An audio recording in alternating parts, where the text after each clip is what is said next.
કે જેવી રીતે આહિરના એ જાહેર સમારંભમાં આવું વક્તવ્ય આપ્યું હતું તો ક્યાંક આહિર સમાજનું જાહેર ફંક્શન હોય ત્યાં જ એ માફી માગે, કારણ કે ઘરે બેઠા એક ખૂણે વિડીયોમાં માફી માગી લે એ મારી દ્રષ્ટિએ યોગ્ય નથી.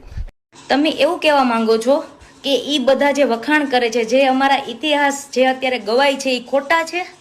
તમે જે રીતે કહો છો એમાં કાયદેસર એવું સ્પષ્ટ થાય છે કે તમે એ રીતે કહેવા માંગો છો. તમે પાછું એવું કહો છો કે ભાઈ હું તો વખાણ કરતો નથી.